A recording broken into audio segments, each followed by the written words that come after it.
So the first time we see Arthur do stand up, it is the version in his head. Zazie Beetz is there watching him. He's actually killing. I find it Or hilarious that speak. when when De Niro starts playing the clip and he first hears his own voice, Arthur goes, "Oh no." Like, so in his mind he really does, he knows he sucks and he's like, "Oh shit." I finally watched. I finally watched. I finally watched. I finally watched. I finally watched. Hey everybody, and welcome to another episode of I Finally Watched. This is David. And this is Alon. And on this week's episode, we have a very special guest. If you're into movies and fashion, he might have even popped up on your For You page. Influencer, fashion designer, Tyler Budden. Welcome. Thank you, guys. Thank you so much. This is such an awesome experience. I've never done anything like this, honestly.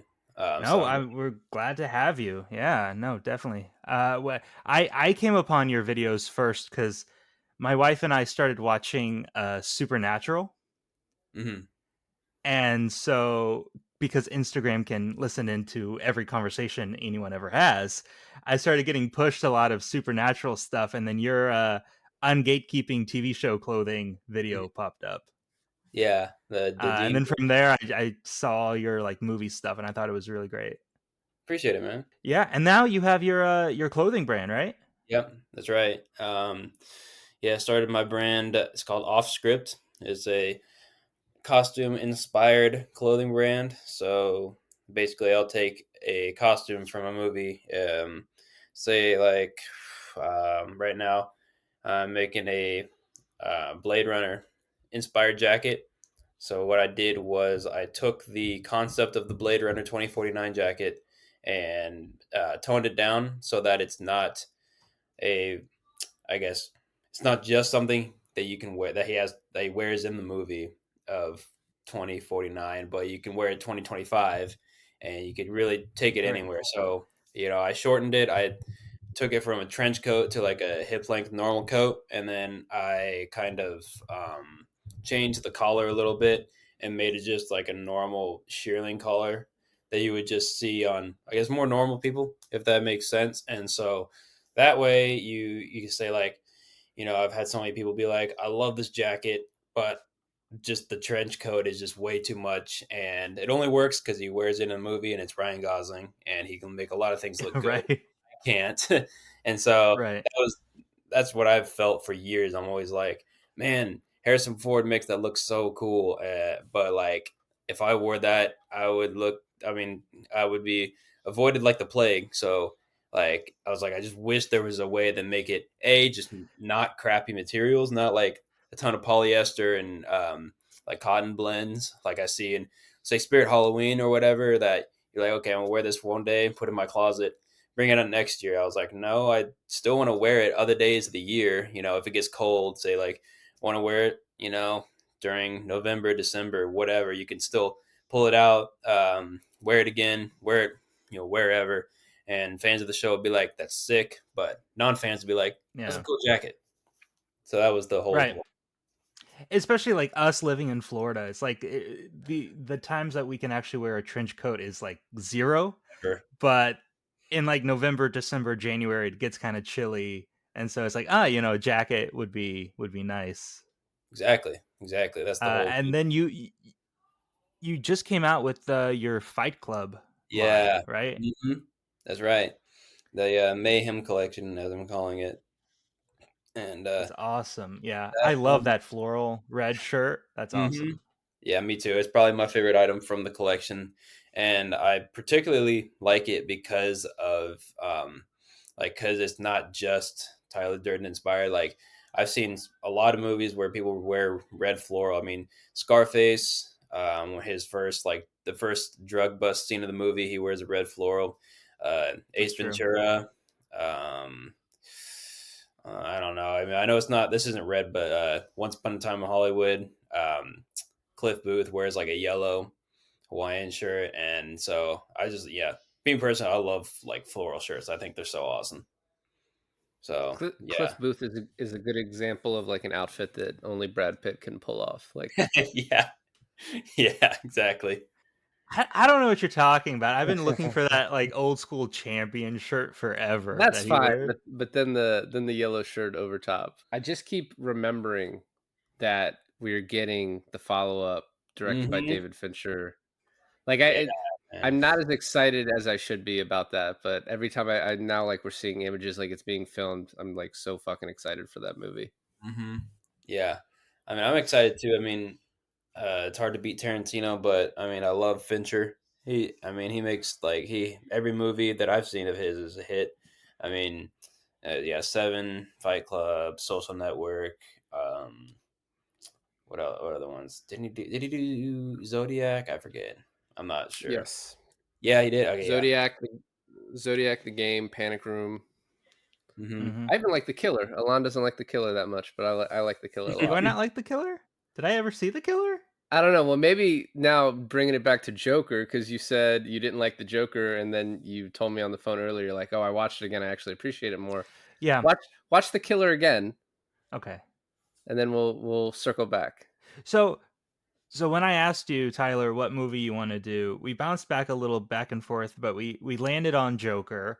Yes, sir. And like David said, my first watch of the Joker, 'cause I haven't seen it since I watched it in the theater, but I was like partial to it. I was like, oh, it's okay. I'm not the biggest fan.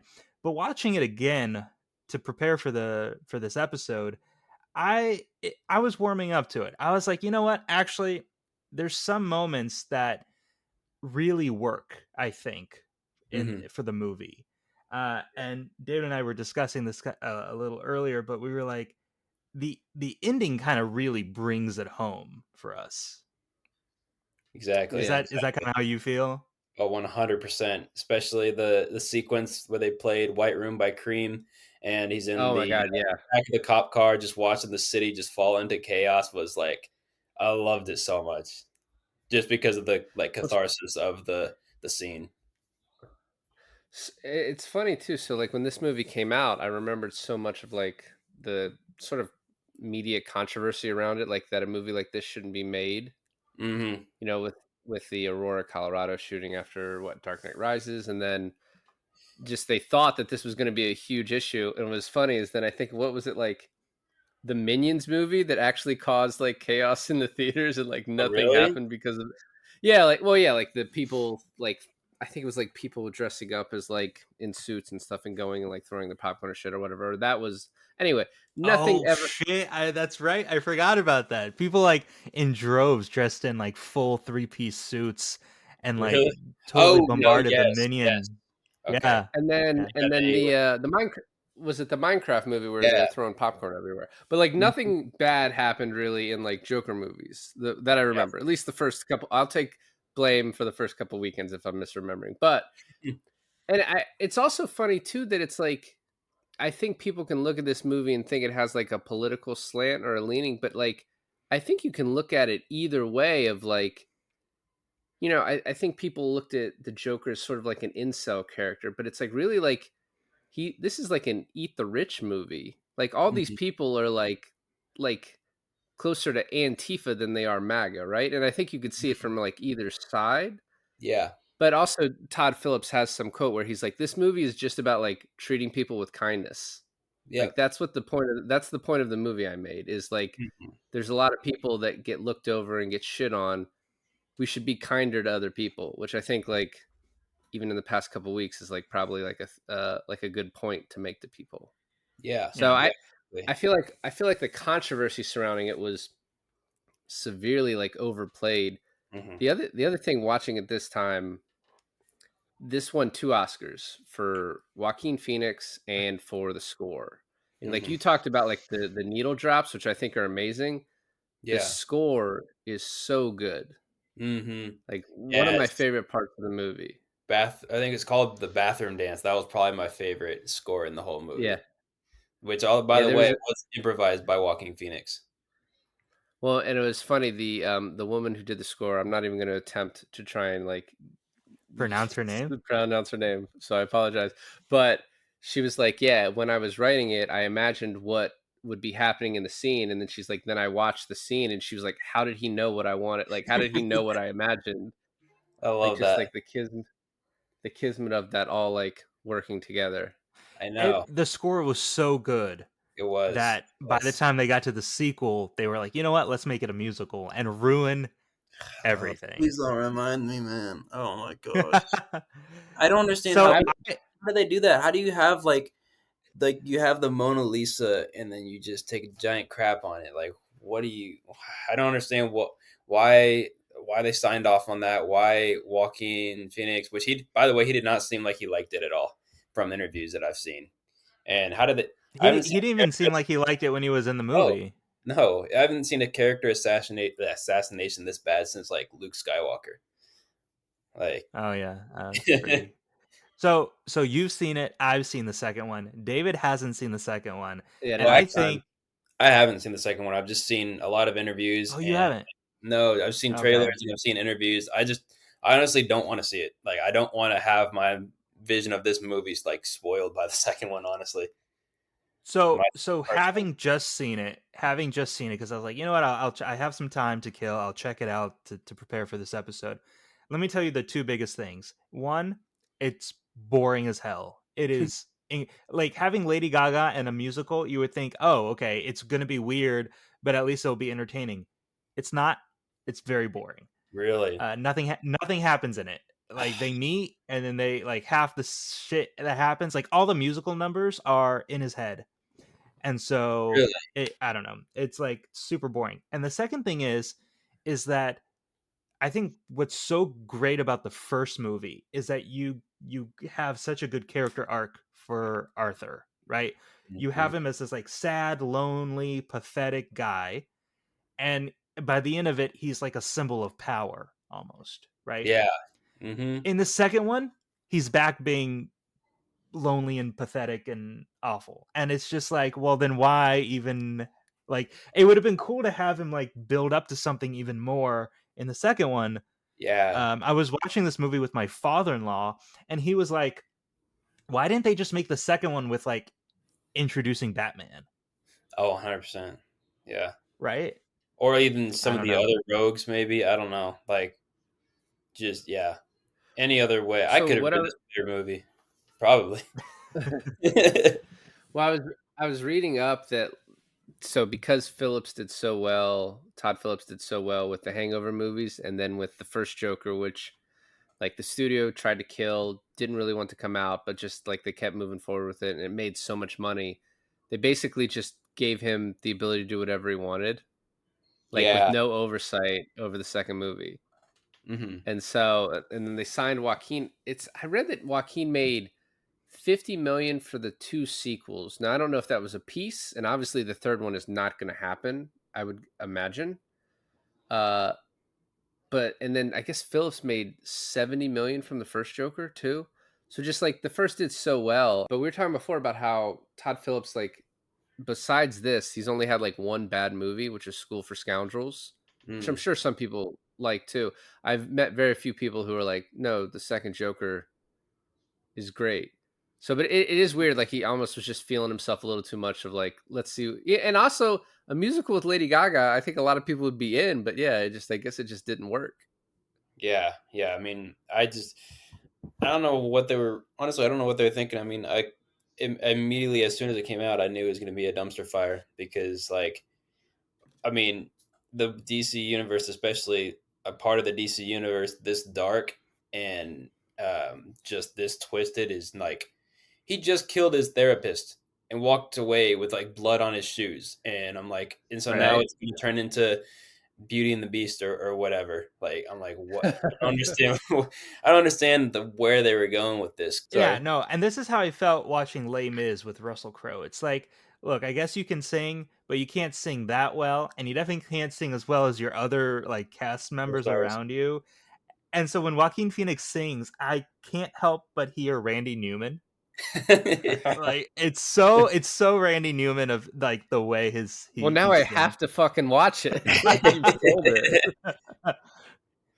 So you brought up the therapist at the end. I never realized that until, I mean, I've only watched it, I think, once before this. I watched it when it came out. I never realized he had killed her. Or maybe maybe I forgot. I don't know. But noticing the blood on the shoes, what was funny is in the final scene with Zazie Beetz, I'm like, this time I was like, did he kill her and the kid? And then I read a thing from Todd Phillips that he was like, I don't know why people think that. Like, no, he didn't. And I guess there were other alternate versions where it made it clearer. Well, I got to recheck this because not only does Zazie show up in the sequel, but I'm pretty sure that therapist shows up in the sequel too. Really? I hope it's not a different woman and you're just like not able to. It might be, and I might be in trouble, so I'm gonna be quiet now. Distinguish people. But no, it's either like it, but maybe it's the first therapist. That's what I think it is. Yes. Okay, yeah, good. Nice save, Alon. So if we're going to talk about bits in the movie, I think, for the first 30, 45 minutes, it's really just like a lot of exposition and a lot of like him getting shit on, by his boss, by his, like, I forgot about the kid scene until it started happening. And then they just beat the shit out of him with the sign for no other reason than just like, I guess assholes. People don't like him. Yeah. It's Gotham, and then his boss. Yeah, exactly. And then his boss, like, you need to replace the sign. He's like, why the fuck would I steal the sign? Why do you why do you think I would steal the sign? And like, you have the different stand-up scenes where he's watching stand-up and he's like, he wrote down sexy jokes, always funny. Yeah. I actually I had to like fast forward through the stand-up scene. I was like, I can't handle it. It's like, his stand-up scene? Yeah. I was like, I can't watch it again. His reaction to it, though, was amazing. But to me, this movie really picks up. And like, when I was watching the first 30, 45 minutes, I was like, is this movie even rewatchable? And then it really picks up on the subway scene. Oh, yeah. 100%. With the woman. Yeah. And like, from there on, it's like electric and you can't turn away. You don't want to pause it. And it's like, yes, this is why you would rewatch this movie, because 100%. of how... It's like the turn of Joaquin, the like all the little bits you get. And then there's also like a ton of like unanswered questions, because I was telling Alon before we started, I was like, I don't know many more like of an unreliable narrator than this character. Like none of this could be real or all of it could be real. Yep. It's kind of like a Usual Suspects or Fight Club kind of scenario, or like American Psycho is one I brought up too. So this, and also I was reading, I didn't notice this, the woman on the train who's being accosted, she is in the end of the movie wearing a clown mask, or like at the really? Protest, as like one of the people who's like this city's fucked up. Yeah, I didn't notice it either. She should have been Harley Quinn in the second one. That's the tie around, right? She was hot. That's the bookend. Yeah. So it's also funny too that he shoots these guys in self-defense, and then later on he's like to De Niro, it's just like that's right. He did hunt the one guy down. I do agree. Yeah, which is interesting because that created a moral dilemma, because like, well, he shot those two in self-defense. This third guy was no doubt going to tell the police, put him in jail for just trying to help an innocent woman. So like, then that's where the question is, like, should he have willingly like left him alive because it's the right thing to do, had himself, basically be arrested for trying to do a good thing, or kill him because the guy's an asshole, and like they're beating the shit out of him, and they weren't looking like they were going to stop, so they could have quite possibly beat him to death. So like that's one of the many like moral dilemmas that it brings up, which is one of the reasons I really like it. Yeah, and it's funny too, because he's really, the only issue is he says early in the movie that he's not allowed to have a gun.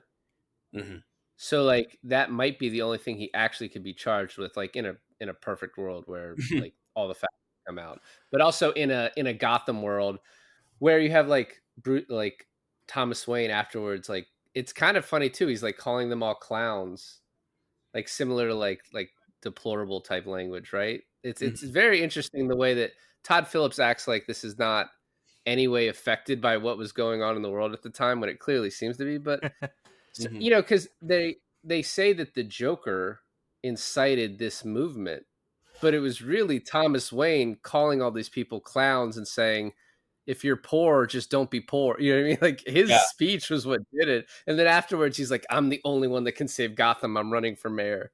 Yep. 100%. I especially like the tie-in to the Waynes for this movie, it was actually something I was kind of against on my first watch because I thought it kind of honestly came across, and some points of this movie does come across like hokey, a little corny. I felt like I'm keep having to remind myself this is a comic book movie after all, so calm down, Alon. But when they are coming out of the theater at the end, right? And then just a random dude, part of the Joker movement, is the one that kills Thomas and Martha Wayne. It's interesting because the whole like Joker Batman lore in some adaptations is that the Joker is the one who kills the parents outright, right? Yeah, Tim Right. Burton. In this, it's not it exactly. And this it's not. But it is, right? In a way, it is. He set everything up to let the dominoes fall that way, but he himself didn't pull the trigger, but he might as well have. And I thought that was like such an interesting perspective to set up, being like an influence can have such a dynamic change. And then at the end where he's like like thinking, laughing at the joke, his therapist is like, what's so funny? He's like, you wouldn't get it. And then to flash back to Bruce with 2 dead parents, I was like, man, I think they really kind of saved the are you my father, is Bruce Wayne my half brother sort of thing, because I hated that, but I think Yeah. they kind of saved it with that in the end. What I mean, I didn't really like it either, but like I'm glad they didn't. Like I'm glad they crushed it, right? And it fit Yeah. into the movie.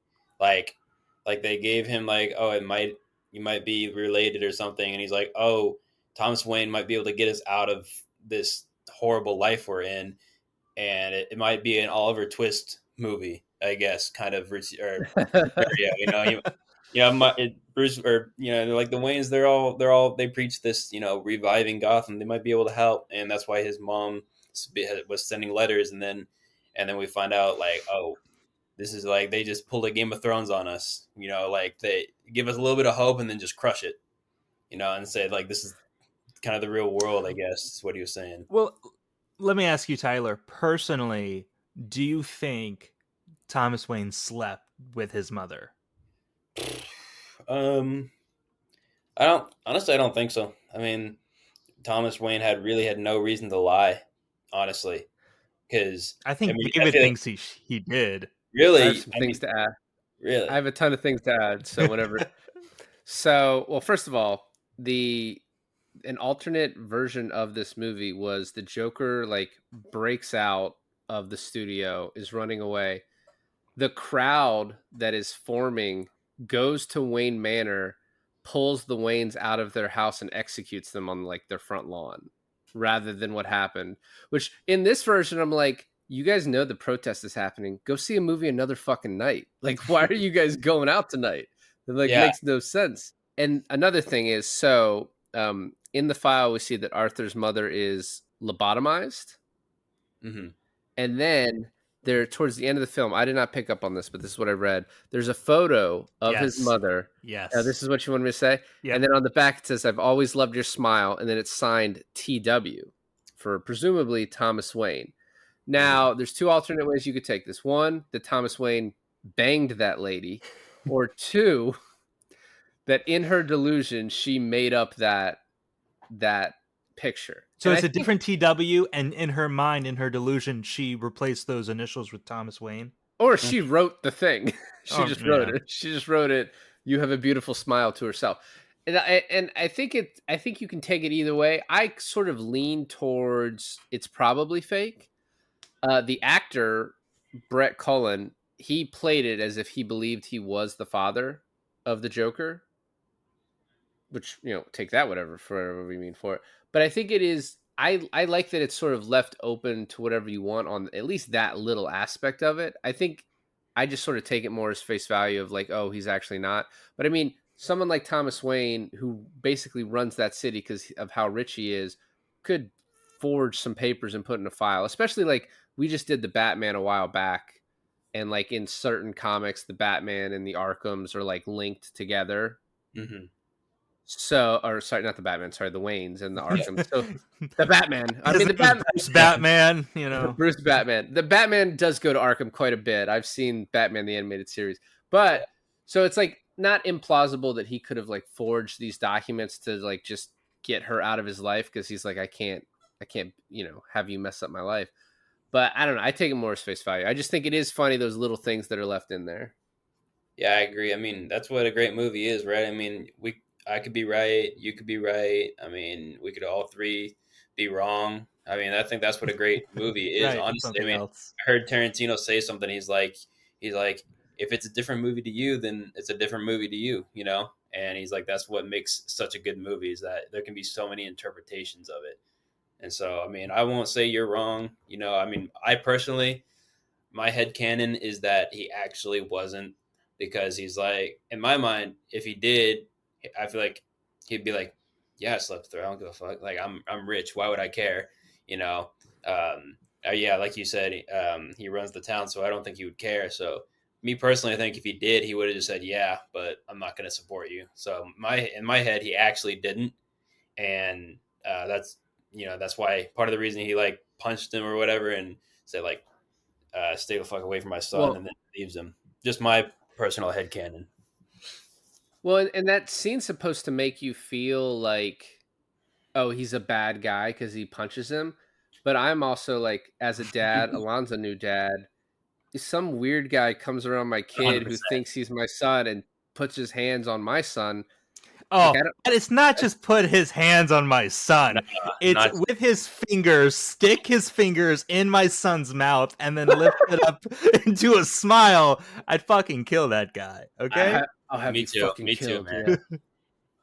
So, last little thing I read, an alternate ending intended for the film had Arthur revealing to his therapist in Arkham that the joke he was thinking about was that after he killed Thomas and Martha himself and left Bruce Wayne to cry before turning back and killing the boy, which this doesn't really make a whole lot of sense because he wasn't the one that killed them, but they cut this out because I don't know, they thought maybe it would mean that there couldn't be a Batman in this universe or whatever, but I also don't think Todd Phillips ever wanted a Batman in this universe. Me neither.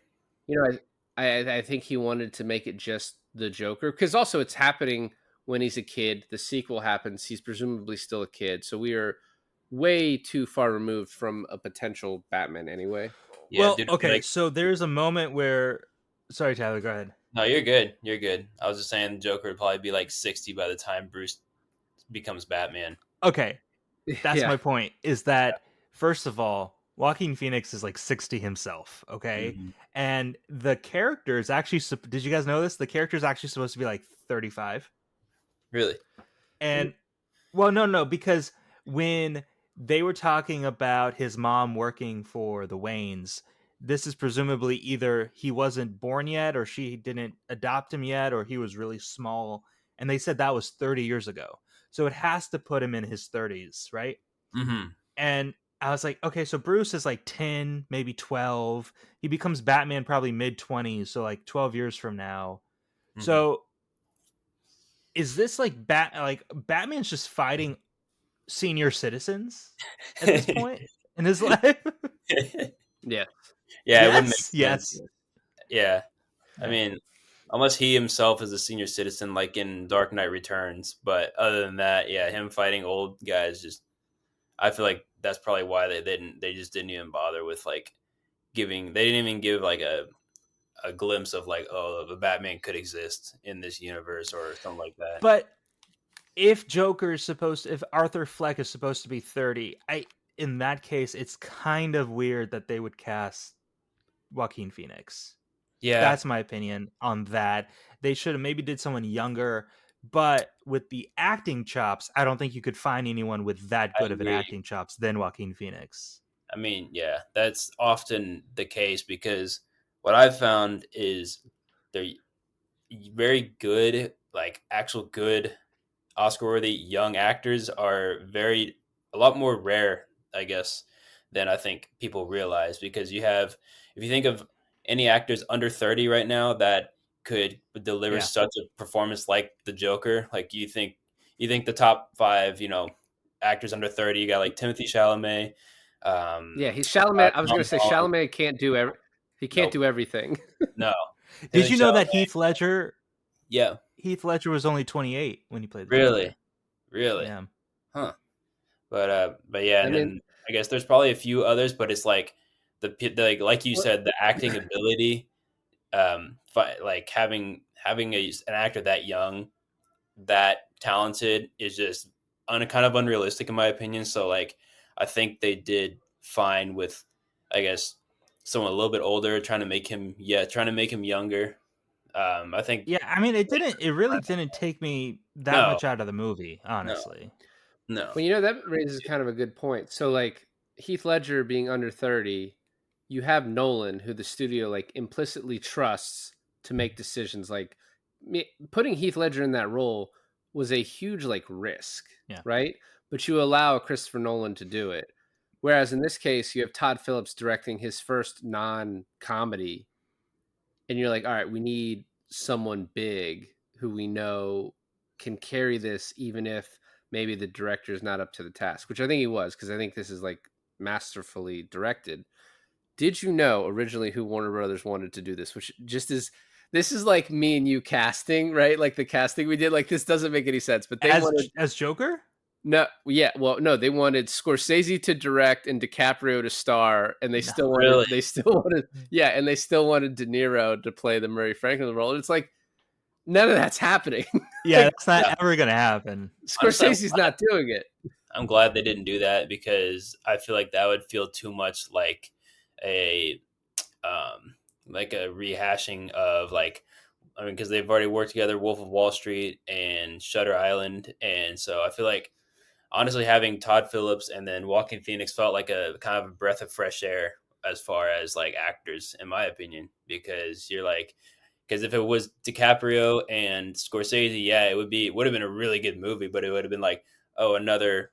I guess we kind of know how this is gonna, like, how the movie's gonna feel. You say that, but I would pay a lot of money to see Oh, DiCaprio in a 100%. role 100%. like I'm not this. saying it wouldn't be a good movie. I'm just saying it would be similar to what we've seen before. Whereas Todd Phillips, like you said, is his first non-comedy, and then Joaquin Phoenix. I guess I haven't seen him in many other things, but like those two together formed like a kind of revolutionary movie, almost like it was such a new feeling movie.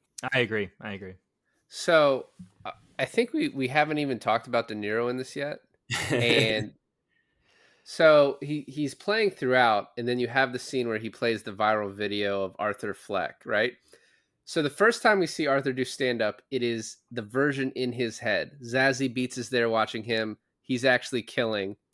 I find it hilarious that when De Niro starts playing the clip and he first hears his own voice, Arthur goes, "Oh no!" Like, so in his mind, he really does. He knows he sucks, and he's like, "Oh shit!" This episode is sponsored by Off Script Clothing, a fashion line by influencer Tyler Budden, inspired by iconic movie costumes that give recognizable versions of movie clothing while staying away from cosplay. Think cinematic streetwear, shirts, jackets, and hats for movies like Blade Runner, Fight Club, and more. Visit offscriptclo.com. That's offscriptclo.com or at off_script.clo on Instagram. Links down below. That's awesome. I didn't even notice that. I wish I Me noticed neither. that. I didn't. Me either. And then he's watching it. I was in my notes earlier. I had joked the villain origin story is when he's getting his ass beat by the kids, but you can see his face sink into despair and like to anger, to rage about this happening to him. And I it was a little cutesy that he's like, look at this Joker, but I love the way that they use that in the end. If it had just been that line, I think that's like too cute by half or whatever the phrase is that other people use. But to how it plays into the end, he's like, "Hey, call me Joker. That's what you called me, don't you remember?" And he's like, "All right, yeah, sure, I'll call you Joker." With that sort of thing, like thinking about the teetering of what's justified and what's fair and stuff like that. Like Tyler, you were saying it kind of bounces on the edge of, well, for the train thing, right? Is it self-defense? But then he takes it one step farther, so it like makes you think. And I think it kind of does the whole thing with like they're bothering this girl, right? Now, are they beating her? Are they physically touching her? No, but they're throwing things at her, so it's enough to not like these guys, right? As the audience to not be on their side. And then of course Arthur starts doing the laugh like he does, which makes them turn to him. Also, they're frustrated that she probably left at this point, right? She got into a different train car. Yeah. Mhm. And then you have him trying to explain his condition, but they're already beating the shit out of him, so that doesn't matter. And then he kills the first two guys. Okay, at this point, I'm on Joker's side. This is fine for me. And Yeah. there's that moment, and it's my favorite moment of the scene, where the train gets to the station, the doors open, and the guy halfway gets out, gets back in. The Joker is like playing this like cat and mouse thing where he gets out, gets back in, and they're kind of testing each other on like, all right, if he knows if he stays in the car, he's dead. If he jumps out at the wrong time, he's dead. And I don't know, I love that kind of uncertainty about it, but then of course he leaves the train car and he's dead. So Yeah. but I thought it was a great moment in the thing. Mm-hmm. Yeah, 100%. I definitely agree. You just made me realize. So the woman on the train looks at him for help, Right. and then he does help her, sort of. There's no like, she doesn't go to the news to be like, yeah, no, actually, those three guys were assholes. They were like accosting me, and he sort of saved me from them. Where the hell are you at, lady? I mean, yeah, you're right. She'll wear the freaking clown mask at the protest, but she won't stand up for the guy who's saying. You know what? The other thing too, it's like, and I was talking to my father-in-law. We were watching this together when this was happening, and I turned to him and I go, if I just saw a clown in a train and it's nighttime in a big city, I would just leave that train car. Like that clown would be alone. In reality, no one would be sitting in that train car. And I'm not fucking with him either. Right, exactly. Yeah, no, I'm getting at. I mean, especially I think what people don't understand is like Gotham is literally like probably the most violent city in America. I don't know, like either Chicago or Detroit, but like on steroids because there's multiple like serial killers out at the same time. And so, yeah, I mean, anyone like it was just has a clown mask on laughing like that. I mean, like no, I wouldn't even be out that late. I would act like there's vampires out there. Like nighttime is off limits. 100%. The sun goes down, I'm inside. One of the best things that this movie does, I think, is actually show the progress of the deterioration of Gotham. And one thing I actually didn't like about the Superman movie, the new Superman movie. Tyler, did you see the new Superman movie? Yeah, I did. Okay. I love Superman. I'm a huge Superman fan. But one thing I wish they kind of leaned more into is they were like, oh, Superman is like this ray of hope that goes against everything. And this everyone is kind of crappy and treats each other like crappy. But not Superman. But you don't really see Metropolis treating each other crappy enough to justify to say, oh, Superman is the shining light in this crappy city. Gotham in this movie, I feel like, is exactly what they explained, because in movies you show don't tell, right?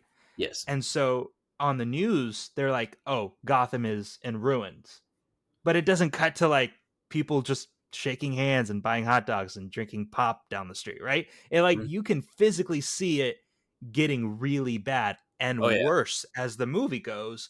And so you get to the point where you're like, it makes sense on how people are burning cars in the middle of the street at the end of the movie, because you Mm-hmm. hear about it, you see it, and it just molds in such a vision that you're like, it's believable, and you're with it.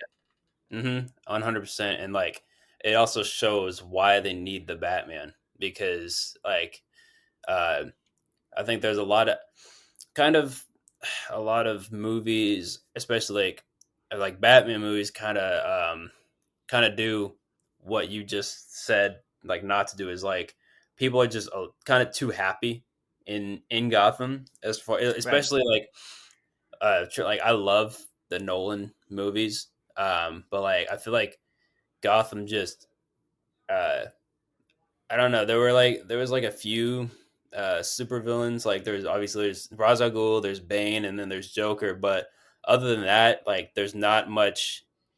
It just doesn't seem like there's much like need for the Batman, for someone to go around like beating up criminals. Whereas that's why I think the Batman did so perfectly, because Yeah.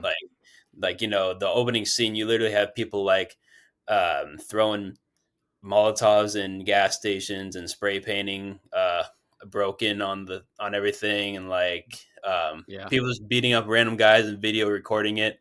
And I think this movie did the same thing. You're like, okay, I mean, now a guy dressed as a bat beating up criminals doesn't sound so out of the Crazy. ordinary, like crazy now, you know, like I mean, he just sounds more like, okay, I feel like someone needs to fight this. And then that's I guess that's why Batman, he's like, I can't go. He's like, I have so much wealth, I can't just turn a blind eye anymore, just because of how bad it is, you know. Well, like in the Batman, you have the Riddler fighting corruption, but he's doing it in like a murderous way. And then you have on the opposite side of that, you have Batman fighting corruption, but he's doing it in more of a justified way. Mm-hmm. With this movie, with Joker, you can see him as kind of like the Riddler character from the Batman, where he's 100%. like, there's this injustice, and he's doing his version of fighting it. So then if like the Batman comes in and then does his version of fighting it, you're like, yeah, I get it. That checks out. The only difference between the Riddler though and the Joker is like the Riddler was trying to start a movement, whereas the Joker's like, I'm not trying to do anything. Like I'm just trying to live my life and be happy, and it's not working out. So the next thing I want to say is back to De Niro when he gets the call to be on the show, and he knows he's being called on the show to be ridiculed. Like it's almost like you can feel like his delusions are gone. Like, and he says like, oh, I'm off my medication when the guy comes over, Randall comes over. He's like, yeah, I'm off my medication. I've never We got to felt talk better. about that scene too. But go ahead. Oh, yeah, we're about to get to it. But it's just he snapped out of it enough to know like these people are making fun of me, and it's sort of the start of like, all right, well, you know, like a plan is forming in his head. And the only thing before the Randall scene I want to talk about, you know, he kills his mother after the Brian Tyree Henry scene where he goes to Arkham.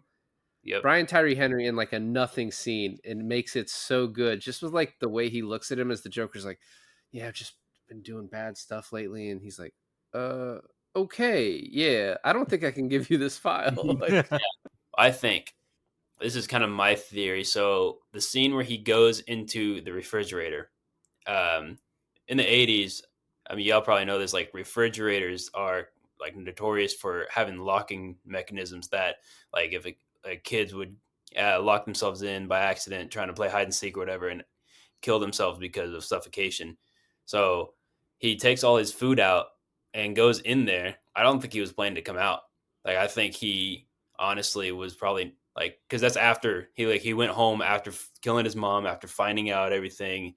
I think he was like not planning on coming out. And when he came out the next morning, he was like, it was like a cocoon kind of situation. Like he was no longer Arthur Fleck. He was the Joker. And he had that clarity of mind, like you're talking about, where he, like you said, he just had, everything's clear now. He's like, I have a mission. I know I don't have any, I know people are laughing at me. I don't care anymore. I am the Joker. He doesn't even call himself Arthur Fleck. He's like, I don't want to be called Arthur Fleck. Can you introduce me as Joker, please? And and so he, and like the cops, they see him and he starts running. Like he doesn't even care that he's innocent or not. He just starts running. He's like, I know who I am. I am the Joker. I'm the one you want, and I'm gonna start You're running right, away. because after that scene is the famous staircase scene where he's dancing and doing his leg kicks down the staircase dressed in full Joker makeup. Yeah. So yeah, no, I never thought of it that way, but you're absolutely right. That's like his butterfly moment, if we're going to use the cocoon analogy, right? Yeah, exactly. So it's not a good one. Yeah, I actually really agree with it. There are some people who think he went in that fridge and then everything else is just imagined afterwards, and he died in the refrigerator. No. Because of what you said, how they're like notorious for not being able to be opened up. So I love him. I love the juxtaposition of him practicing how to do the interview, and I think that probably happened. I think that probably happens before the fridge. I think so. He's practicing the interview. This is how I do it. This is how I act like a normal human. And then when we actually see it happen, he's the Joker. And he's just dancing. He comes out completely different than everything, goes and kisses that lady. Yeah. But just like he's himself now. He's his true form. He kisses Zazie Beetz. Is that what you're talking about? No, that's way earlier on. He kisses a random girl. The old doctor. It's the old sex doctor is who that lady's playing. She's like a sex therapist on the show. Yeah. So the Randall scene is amazing where he stabs him. It's like the most violent scene. Yeah. But I love it for he's like, Gary, it's okay, Gary, you can go. Yeah. And then he's like, could you get the lock for me? And he's like, you've always been nice to me. And I think he even kisses him on the head. I was cracking up because me too. At this point, as the audience, is like, you don't know if he's going to pop up and kill Gary anyways, right? Yes. Gary doesn't know either. Gary doesn't know either. And the uncertainty of it, he gets, there's this like line of dialogue that he says is so great. He gets to the lock and he can't reach it. And he's like, Arthur, could you help me out here? And he goes, oh, Gary. And he stands up and he goes, I'm sorry. And I was like, oh, he's going to fucking kill him. Because, I mean, oh, Gary, I'm sorry could have been taken different ways, right? But obviously he was like, I didn't think about you can't reach the lock, buddy. I'm sorry about that. And then like gets it, right? I was just like, oh, that's the most suspenseful scene in the whole movie. He's so volatile because like, you're like, he could spare his life. He could kill him. It's very reminiscent of, Heath Ledger Joker, honestly. There's a scene in the second movie where like the last hour and a half of the second movie is a court trial condemning him. I think I read about that. Gary gets up on stand as a witness to be like a character witness to Arthur. And in this one, he's like, oh, from the Joker to Gary, is like, you were the only one who was nice to me, right? Yeah. In the second movie, he says it again. He's like, you were the only one who was nice to me. I don't know why you're on here like condemning me. Like I let you go. I was like super nice to you. And then Gary says something that's so interesting. He goes, you were the only one nice to me too. Remember? Because like Randall's always making fun of his height and everything like that. Mm-hmm. And he's like, you were the only one nice to me. And he kind of breaks down crying because he's like, I thought we were buds. I didn't know I was basically becoming friends with a psychopath. And like, you brutally murdered someone in front of me. I can't sleep. It haunts me day in and day out. You didn't kill me, but what you did was almost as bad because you basically traumatized me. And I thought we were friends. And I thought that was interesting because you don't really think about Gary's perspective of like, oh, he had to witness that brutal murder in front of him. Yeah. So, he was let go. Grow a set, Gary. Grow a set, man. But anyways, I thought that was interesting on that front too. So yeah, that is interesting. So when he shows up to Murray's show, and then they like pre-interview him, like, why you're dressed like that, all that. Hey, call me Joker. There are so many signs that you should not interview this guy. 100. Something is wrong with him. And it's just like it shows like the greed of Murray, right? Like, so Quentin Tarantino has this quote where he's like, the movie manipulates you to think that it's okay that the Joker kills the De Niro character, which I don't agree with. Wait, Quentin Tarantino said this about this movie? Yeah. We're quoting a lot of Quentin for not a Quentin movie this time. Well, so, but I don't necessarily agree with that, but I do think the movie is like, you know, there's a lot like talking about the greed of the rich people in Gotham, and in this case, Murray's greed is getting this story out on the air, making fun of a guy. This isn't like a national news story that people need to have this information. It's for his ratings. It's for all that. And his greed blinds him to the fact that this is a dangerous person that has wrote on the window in lipstick, is wearing clown makeup as clown people are outside. He Like, admitted he's to murdering the guys, and he kept them on the show. Yeah, as Mark Maron on the side is like, let's wrap it up, and he's like, no, we're gonna keep going. And it is a very like visceral ending, no matter how many times you watch it, of him, you get what you fucking deserve, and shooting him.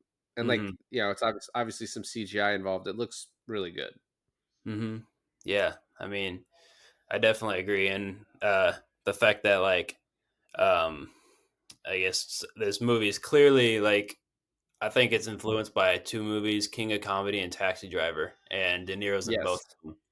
And because you can, I mean, you can literally, I think it's literally just those two combined into one is basically my like synopsis of it. Is like, you know, there's the guy who's just in this, I guess De Niro was in 70s New York, which was like one of the most like corrupted cities of the time, because there was just prostitution going wild. There was like a bunch of guys garbage strike from too. Vietnam. You what? There's the garbage strike too. Yeah, exactly. And he was just witnessing like the worst of humanity every day, and he basically like, you know, decided to do something about it. And I think like that's kind of pretty much what this movie was, as well as like, because in both movies you can see him, he tries to be good. Like in Taxi Driver, he tries to go out with the girl, he tries to, you know, be a normal person, you know, take her to a movie, which takes her to a porno, which he thinks is what normal people watch. And he doesn't even, he's so disconnected that he doesn't even know that this is like taboo. And so he takes her to it.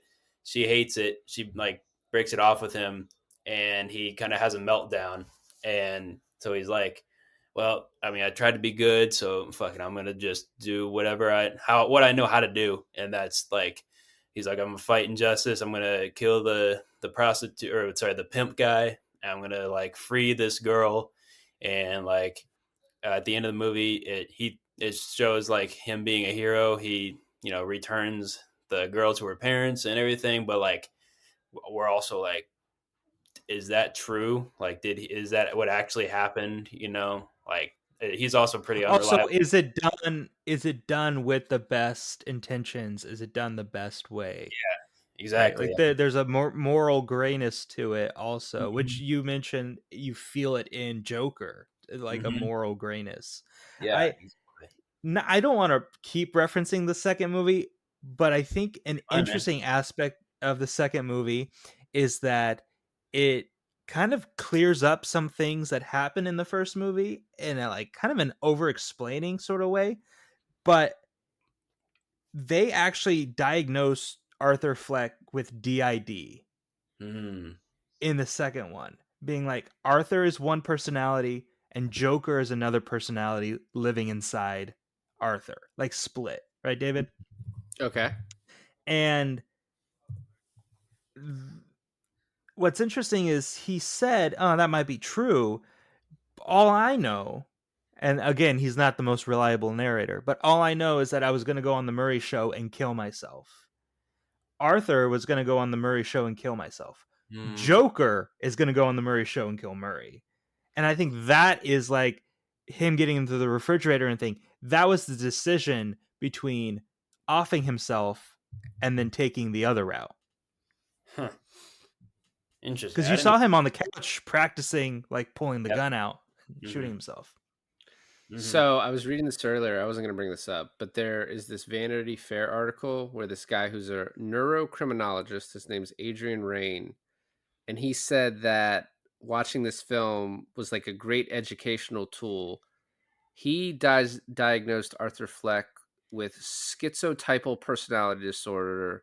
Those who suffer from it have bizarre beliefs, odd behavior, odd appearance, odd speech, no close friends other than family members, and emotional effect issues, either being completely shut down or way over the top. So it's interesting. I read some other quotes from Joaquin that like they were purposely trying to make it like pretty hard to diagnose what he had, which is funny that they're then in the second movie like he has DID. So, it's showing again once again like the complete like 180 that they're just like, oh, we're just gonna change up exactly what we were doing. I agree. I mean, it's just like I said, it's character assassination. I hate it. It's so painful to watch. Like, it's just so.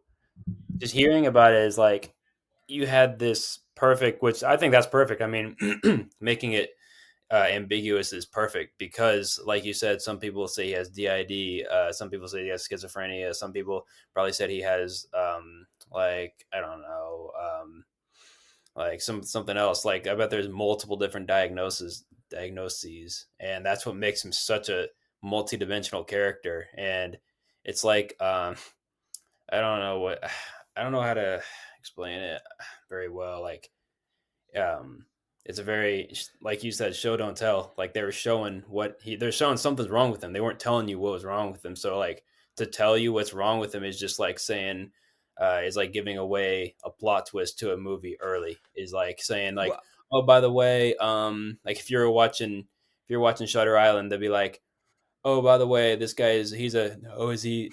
Does the patient know that he's delusional? You'd be like, really? You're gonna ruin it halfway through? Like, come on, you know what I mean? I feel well, like that.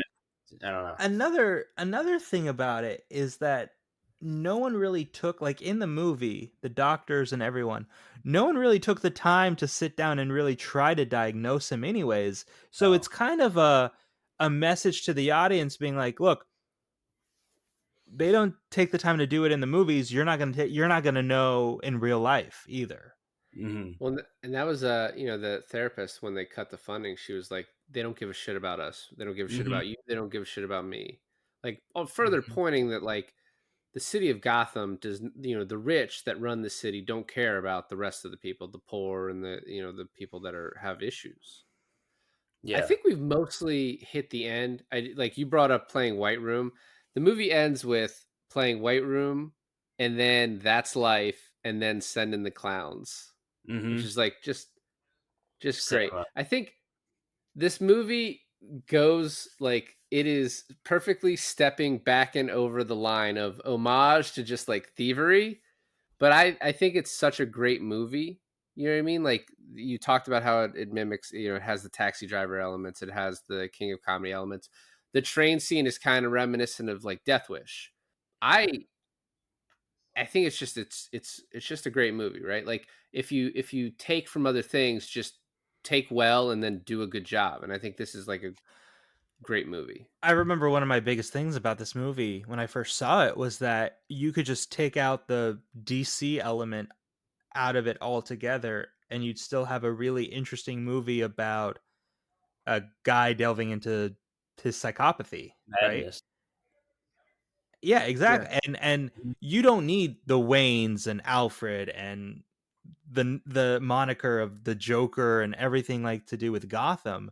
But then you add it all in and and it is kind of insane to think that, like, yeah, Robert De Niro did a DC comic book movie, which is kind of funny to say out loud, really. Yeah, yeah, 100%. And I mean, I think that that just goes back to my belief on what makes a good movie. At the end of the day, you can talk about like actors, you can talk about great dialogue, you can talk about cinematography, all you want. But I think at the core of a good movie is the message and like the director or the writer just having this feeling or this idea in his head that he feels so strongly for, and then he and then so that he wants to get it out of his head, and then you just kind of wrap it in the theme, if that makes sense. So like, take like, okay, I'll go back to Taxi Driver. I think um,